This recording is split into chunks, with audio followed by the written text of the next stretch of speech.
Hello everyone. तो आज हम स्टार्ट करते हैं बेसिक स्ट्रेंथ, जो लास्ट टॉपिक है हमारे जीओसी का। तो देखो, बेसिक स्ट्रेंथ में जैसे लास्ट पार्ट हम लोग ने एसिडिक वाला किया था, एसिडिक स्ट्रेंथ निकालने का, वैसे ही हम बेसिक स्ट्रेंथ का भी करेंगे। तो मान लो मैं यहाँ पे कोई बेस ले रहा हूँ। बेसिक स्ट्रेंथ का मतलब क्या है, अपने को अलग अलग बेस दिया रहेगा और उसमें कंपेयर करना है कि एक अच्छा बेस कौन होगा। समझ में आ रहा है? तो बेसिक ऑर्डर अपने को बताना है कि ज्यादा बेसिक कौन होगा।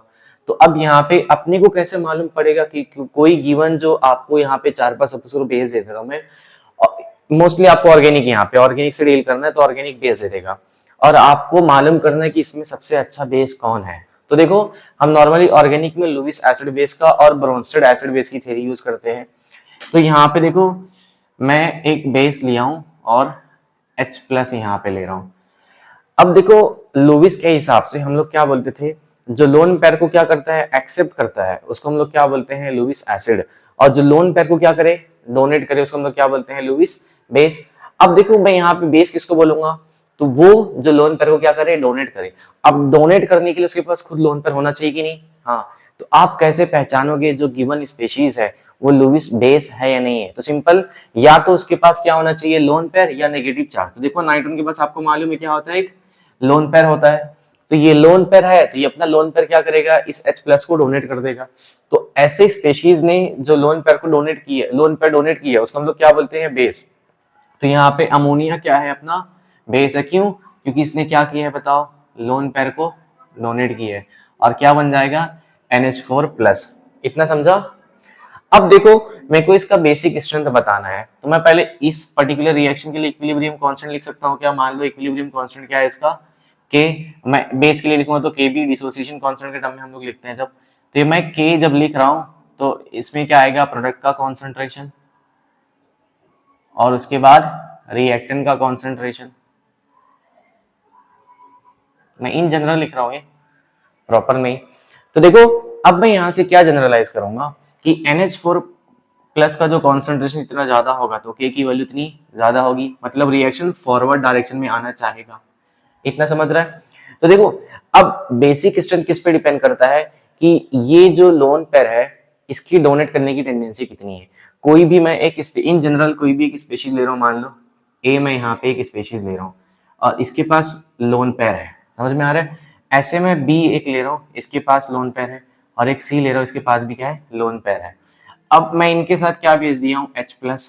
सबके पास क्या भेज दिया मैंने, H+। अब मेरे को तीनों में बताना है कि भाई इनका बेसिक स्ट्रेंथ, तीनों में सबसे ज्यादा बेसिक, ये तीनों बेस है क्योंकि ये लोन पेयर को क्या करेंगे, डोनेट करेंगे। इतना तो मेरे को मालूम पड़ेगा कि तीनों क्या है, बेस है। अब ये तीनों में सबसे अच्छा बेसिक स्ट्रेंथ किसका होगा, वो आपको कैसे मालूम पड़ेगा? तो सिंपल देख लो, इस लोन पेयर जो डोनेट कर रहा है इसकी टेंडेंसी कितनी, मतलब इजिली लोन पेयर कौन डोनेट कर दे रहा है। समझ में आया? जो जितना फास्ट लोन पेयर को डोनेट कर देगा, जो इजीली लोन पेयर को डोनेट कर देगा, मतलब वो एक अच्छा बेस है। तो एक अच्छा बेस होने के लिए क्या होना चाहिए, इजीली लोन पेयर को डोनेट कर देगा। इजीली लोन पेयर डोनेट करेगा, वो आपको कैसे मालूम पड़ेगा? सिंपल, डोनेट करेगा तभी तो ये फॉर्म होगा ना, इसका प्रोडक्ट तभी फॉर्म होगा। सपोज करो NH3 है, ये प्रोडक्ट का फॉर्म होगा जब ये लोन पेयर को डोनेट करेगा। तो प्रोडक्ट फॉर्मेशन का रेट जितना ज्यादा होगा तो मैं समझूंगा कि भाई इसकी टेंडेंसी जो है लोन पेयर डोनेट करने की क्या है, ज्यादा है। इतना समझ में आया? तो हम यहाँ पर केबी की वैल्यूज लिखते थे। जैसे इसके लिए मैं, ये प्रॉपर नहीं है तो मैं केबी लिखता था बेस के लिए, जैसे एसिड के लिए के लिखता हूँ डिसोसिएशन कांस्टेंट के टर्म में। तो याद रखोगे, हम बेसिक स्ट्रेंथ कैसे देखते हैं।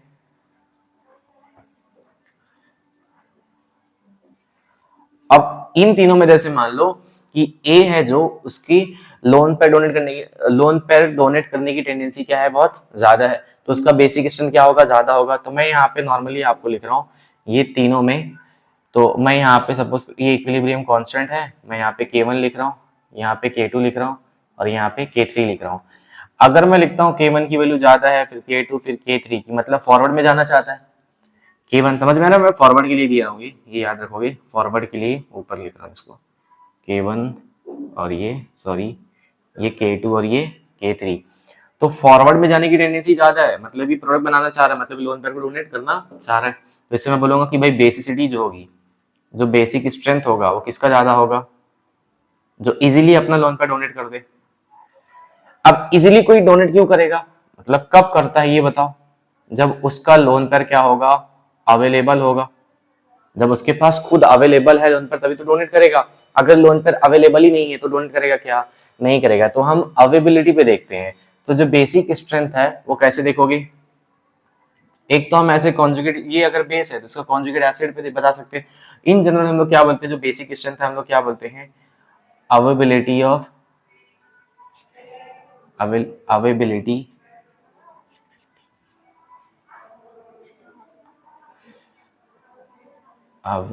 Availability of lone pair. Lone pair जितना अवेलेबल होगा उसकी बेसिसिटी क्या होगी? उतनी ज्यादा होगी।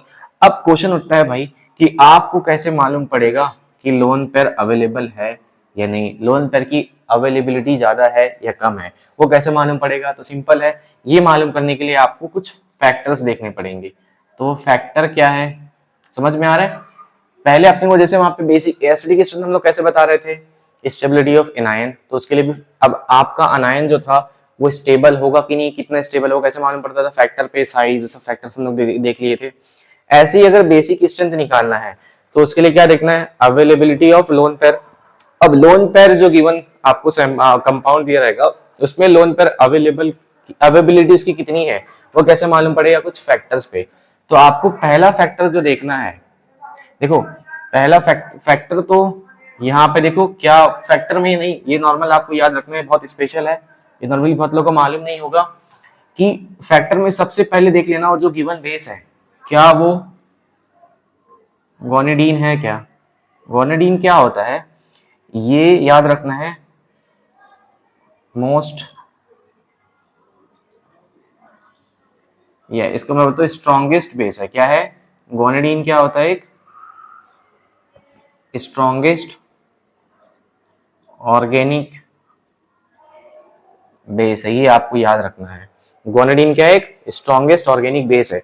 अभी दिखता कैसे है? तो कहीं पर भी आपको अगर बेसिसिटी कंपेयर करने के लिए आ गया उसमें कहीं पर भी आपको गोनेडीन दिख गया तो आंख बंद करके बोल देना भाई ये सबसे स्ट्रॉन्गेस्ट ऑर्गेनिक बेस है। अब ये दिखता कैसे है? वाह, मैं दिखाता हूँ यहाँ पे।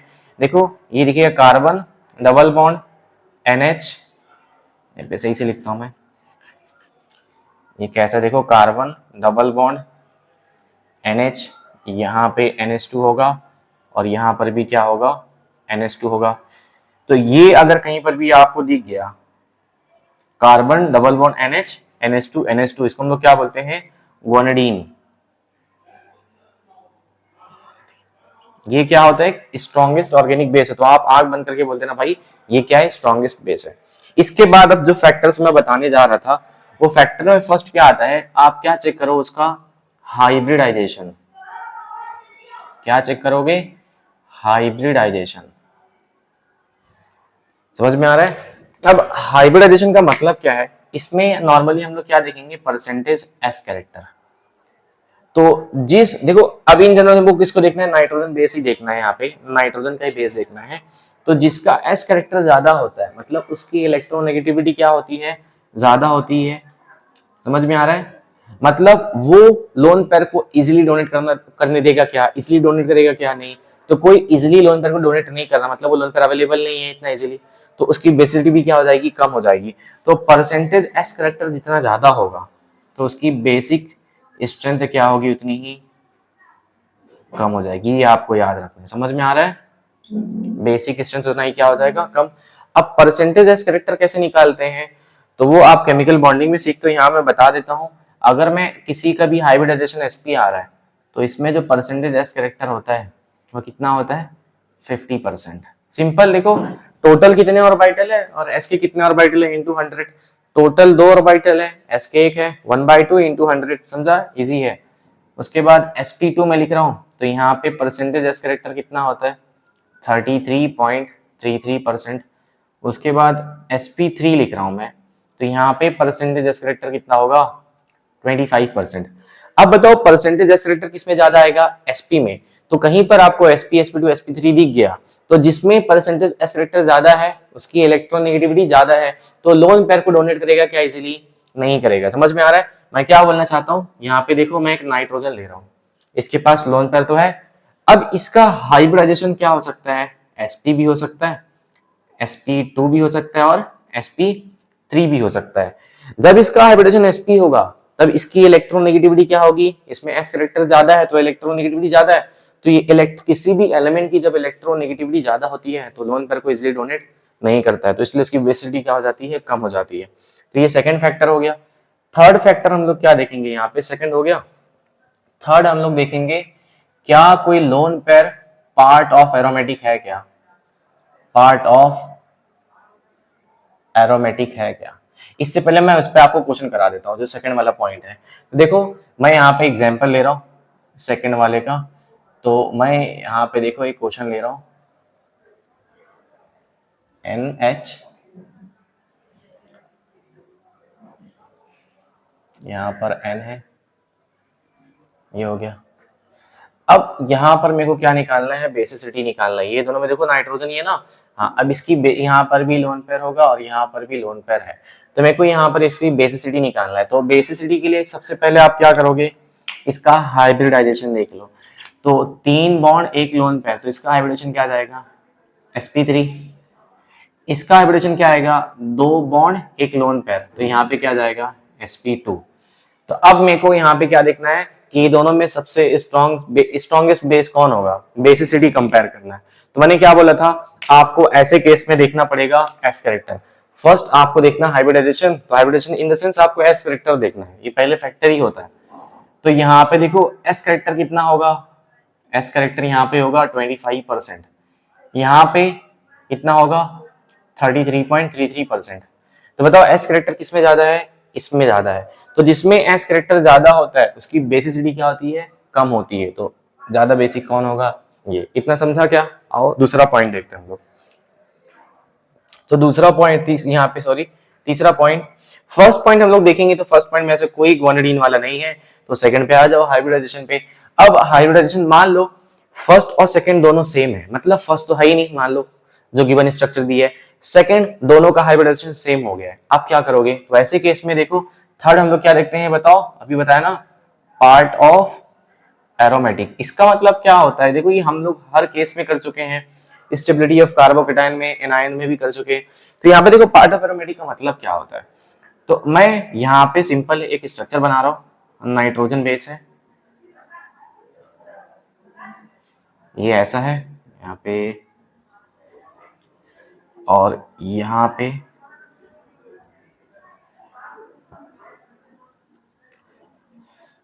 एक मिनट मैं ये वाला स्ट्रक्चर ले लेता हूँ, ये ऊपर का ही, यहाँ पे ऐसा ही है, एनिलीन ले लेते, चलो ठीक है, NH2। यहाँ मैं आपको ये दिखाता हूँ।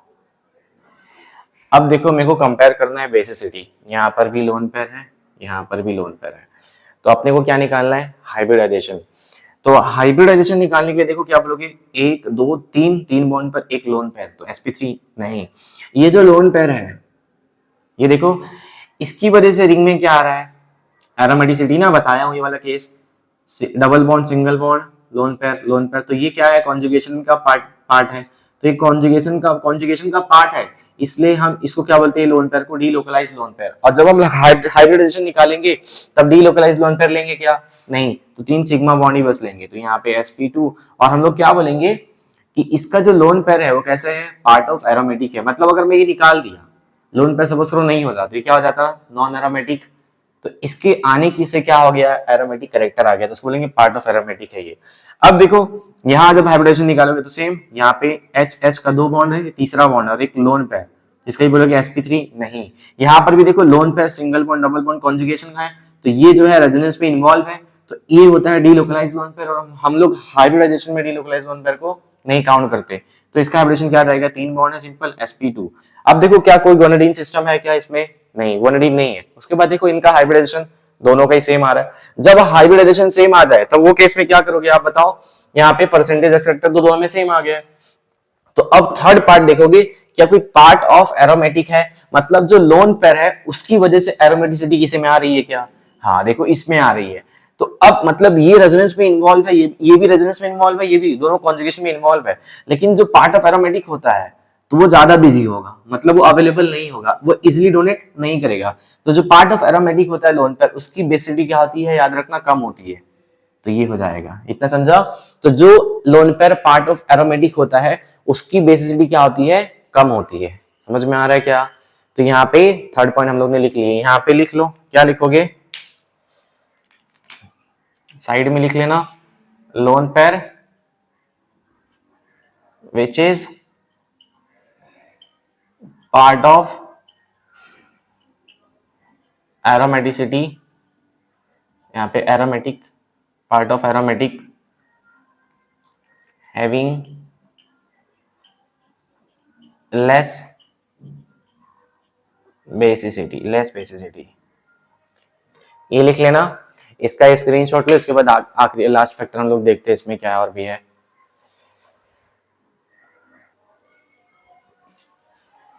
तो हम लोग ने 3 फैक्टर्स देख लिए हैं, अब चौथा फैक्टर देखते हैं। तो चौथा फैक्टर क्या होता है, रेजोनेंस। क्या होगा, रेजोनेंस। इसका मतलब क्या होगा, देखो मैं यहाँ पे एग्जांपल लिख रहा हूँ, ये क्वेश्चन से समझा रहा हूँ मैं आपको बेसिसिटी पे क्या फर्क पड़ेगा। यहाँ पे मैं एक स्ट्रक्चर ले रहा हूँ एनिलीन का। अच्छा ये मत सोचना कि भाई ऊपर ही होता, दोनों सेम ही है, मैं ऐसे बनाऊँ या ऊपर लिख दूँ, दोनों सेम ही है। ये हो गया एनिलीन, और इसको हम लोग क्या बोलते हैं, पिरिडीन। ये दो हो गए, इसको हम लोग क्या बोलेंगे, एनिलीन। ये नेमिंग से भी दे सकता है आपको। और इसको क्या बोलते हैं हम लोग, पिरिडीन।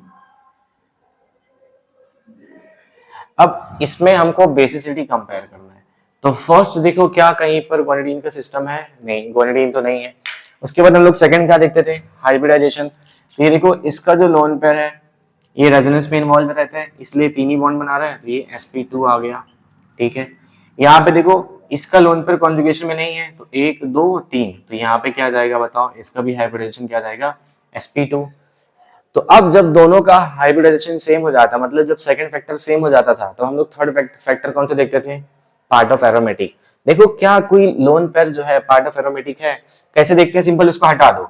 अगर मैंने इसको हटा दिया तो क्या इसकी एरोमेटिसिटी गई क्या, नहीं, मतलब ये पार्ट ऑफ एरोमेटिक नहीं है। सेम ऐसे यहाँ देख लो, 3 की गई क्या एरोमेटिसिटी, नहीं, तो मतलब ये दोनों पार्ट ऑफ एरोमेटिक नहीं है। तो जब तीसरा फैक्टर भी खत्म हो जाए, सेम हो जाए, दोनों के लिए कुछ नहीं है, तो फोर्थ फैक्टर पे आते हैं हम लोग, रेजोनेंस में। अब देखो यहाँ जो लोन पेयर है ये रेजोनेंस में इन्वॉल्व है, मतलब ये अवेलेबल होगा क्या पूरा, यहाँ पे इन्वॉल्व है क्या, नहीं, फोकट बैठा है। तो कोई भी H प्लस आ रहा है तो बोलेगा भाई दोनों में से कौन अवेलेबल है, बोलता मैं तो फोकट हूँ, मैं ये तो रेजोनेंस कर रहा है, ये घूम रहा है, मैं तो खाली घर पे बैठा हूँ, आ जाओ। समझ में आ रहा है क्या? तो यहाँ पे जो रेजोनेंस में इन्वॉल्व नहीं होता है उसकी बेसिसिटी क्या होती है, ज्यादा होती है। क्यों? क्योंकि वो लोन पेयर क्या होता है, अवेलेबल होगा, वो कहीं और नहीं जा रहा है। लेकिन जो रेजोनेंस में इन्वॉल्व होता है वो यहाँ पर भी फिर ये पूरे रिंग में घूमते रहेगा, तो ये अवेलेबल बोलो नहीं है। तो अब क्या बताओगे, तो यहाँ पे जहां पर भी आपको दिख गया रेजोनेंस है, तो उस लोन पेयर की बेसिसिटी क्या होगी, कम होगी, तो इसकी बेसिसिटी क्या हो जाएगी, ज्यादा हो जाएगी। तो अब बताओ रेजोनेंस की वजह से बेसिसिटी क्या होती है, रेजोनेंस की वजह से यहाँ पे बेसिसिटी क्या होगी, रेजोनेंस की वजह से बेसिसिटी क्या हो जाएगी, डिक्रीज हो जाएगी। समझा, ये याद रखना है। उसके बाद जो आता है फोर्थ फैक्टर तो हो गया। अब यहीं पे हम लोग क्या देखेंगे, इफेक्ट्स देखेंगे सारे। मतलब इफेक्ट्स का मतलब क्या है, simple plus M minus M plus I, वो सबका इफेक्ट देखते हैं कि भाई ग्रुप में अगर मैंने लगा दिया, देखो यहाँ पे मैं एनिलीन ही ले रहा हूं, इफेक्ट में मैं आपको बता देता हूँ। यहाँ पे हम लोग देखो जो अभी तक करते आए हैं इन सब का इफेक्ट देखेंगे। इतना समझो। अब मैं यहाँ पे लिखा भी देता हूँ, क्या लिखा रहा हूँ कि भाई ये रुक जाओ, ये यहाँ पे लिखा देता हूँ मैं। देखो अगर कोई ग्रुप लगा दिया मैं जो इसको इलेक्ट्रॉन डोनेट कर रहा है, तो इसके पास लोन पेयर देखो इलेक्ट्रॉन डोनेट कर रहा है तो इसके पास इलेक्ट्रॉन डेंसिटी बढ़ जाएगी। तो अगर किसी के पास इलेक्ट्रॉन डेंसिटी बढ़ रही है तो मतलब अवेलेबिलिटी भी क्या हो रही है, बढ़ रही है, तो उसकी वजह से उसकी बेसिसिटी भी क्या हो जाएगी, बढ़ जाएगी, क्योंकि जितना ज्यादा लोन पेयर, जितना ज्यादा इलेक्ट्रॉन होगा उतनी जल्दी वो डोनेट कर देगा। तो ऐसा बताओ कौन सा ग्रुप है जो इलेक्ट्रॉन डोनेट करता है, हाँ, प्लस एम प्लस आई प्लस एच और प्लस आई, ये लोग क्या होते हैं, इलेक्ट्रॉन डोनेटिंग ग्रुप। तो जो प्लस एम वाले हैं, ऐसे लिख देता हूं, बेसिसिटी जो होगी बेसिसिटी जो होगी वो डायरेक्टली प्रोपोर्शनल होगी प्लस एम प्लस एच और प्लस आई के, और इनवर्सली प्रोपोर्शनल होगी माइनस एम माइनस एच और माइनस आई। समझते हैं ना लॉजिक? कि यहाँ पे अब देखो मैं क्वेश्चन लिख रहा हूँ, यहाँ पे देखो सारे ही सेम है, सारे फैक्टर सेम हो जाएंगे। देख लेना NH2 है, यहाँ पर भी मैंने सेम लगा दिया भाई NH2। और इस बार मैं क्या लगा रहा हूँ यहाँ पे NO2, और यहाँ पे क्या लगा रहा हूँ मैं OCH3। ये देखो इसकी बेसिसिटी हम लोग को देखना है। हाँ, और ये ग्रुप का इफेक्ट है। तो देखो यहाँ पे कोई लोन पेयर नहीं, याद रखना है, ये इसने लोन पेयर का यूज करके कोऑर्डिनेट बॉन्ड बना लिया है। यहाँ पे लोन पेयर नहीं है, बेसिसिटी हम इसका देखेंगे। तो देखो सारे फैक्टर सेम हो जाएंगे, स्टार्टिंग से आज जनक गोनेडीन सब देखते रहना, लास्ट में आओगे रेजोनेंस पे, तो दोनों रेजोनेंस में भी दोनों में रेजोनेंस भी हो रहा है। तो आप क्या देखोगे? Effect of group. तो यहाँ पे देखो कौन सा ग्रुप लगा हुआ है, ये लगा है माइनस एम का, और ये कौन सा ग्रुप है, ये कैसे पहचानते बताया हूँ, प्लस एम का।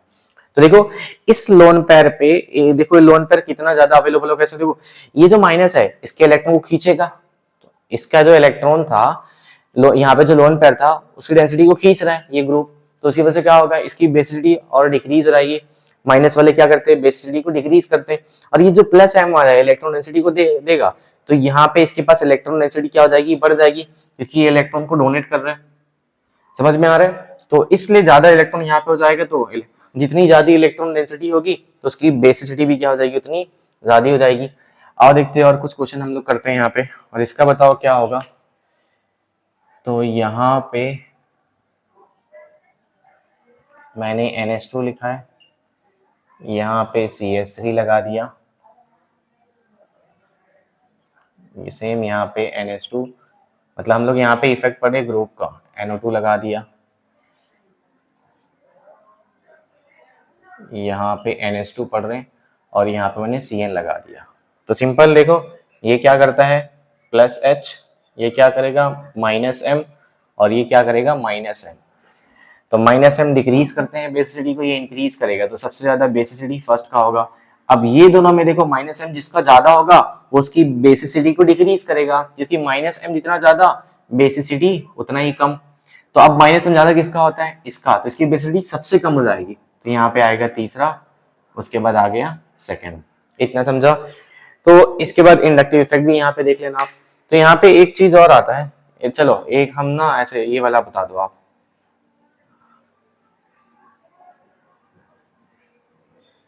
ये हो गया, सेकंड देख लो,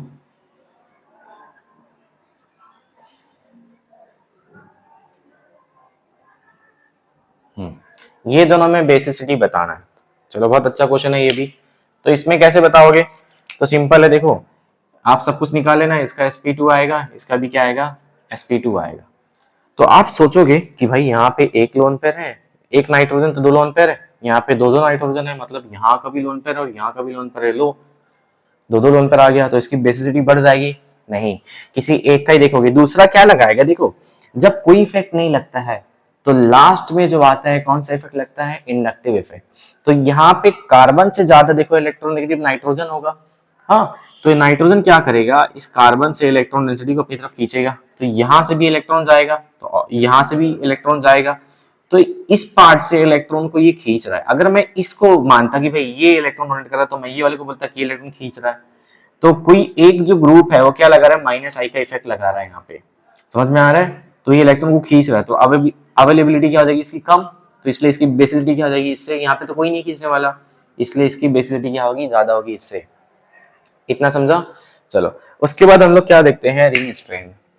उसके बाद कौन सा आएगा factor, ring strain. Ring strain इसमें सिंपल, आपको इसके क्वेश्चन बहुत कम आते, नॉर्मली आपको ये याद रखना है। ये देखो ऐसा एक है जो मेरा थर्ड मेंबर का रिंग है, इसके कॉन्सेप्ट में नहीं जा रहा हूँ, डायरेक्ट एस कैरेक्टर देखते हैं, बॉन्ड एंगल लेके, बॉन्ड एंगल से एस कैरेक्टर, वो सब केमिकल बॉन्डिंग का पार्ट है। मैं जस्ट आपको बता दे रहा हूँ, इतना कर लो। ये 4 का है, यहाँ पे NH, यहाँ पे आ जाएगा अपना 5 मेंबर का, और यहाँ पे आ जाएगा 6 मेंबर का। तो जनरली क्या होगा, रिंग की साइज जब बढ़ती जाएगी तो उसकी बेसिसिटी भी क्या होती है, बढ़ती है। तो आप बोलोगे 6 का ज्यादा होगा, उसके बाद 5 का, उसके बाद 4 का, उसके बाद 3 का, ऐसा नहीं होगा। क्यों? देखो याद रखो, ये जो होता है ना, थोड़ा हम लोग आइसोमेरिज्म में पढ़ेंगे, ये जो होता है ना 6 मेंबर का रिंग, ये ऐसा नहीं दिखता है, ये कैसे बनाता है, चेयर फॉर्म में बनाएगा, इसलिए इसकी बेसिसिटी क्या आती है, थोड़ी कम हो जाती है। तो 5 मेंबर का सबसे ज्यादा होता है, उसके बाद 6 का, फिर 4 का, फिर 3 का। ये किस में बनता है, चेयर फॉर्म। ये क्या होता है मैं आपको बताऊंगा, ये चेयर फॉर्म में होता है, इसकी बेसिसिटी क्या हो जाती है, कम हो जाती है, ये चेयर फॉर्म में रहता है, ऐसा नहीं रहेगा। चलो, तो ये हो गया रिंग स्ट्रेन का। उसके बाद मैं आपको और लास्ट में कुछ क्वेश्चन देता हूँ, तो हमारा बेसिसिटी का पार्ट कंप्लीट हो गया। तो एक बार इसका स्क्रीनशॉट ले लो।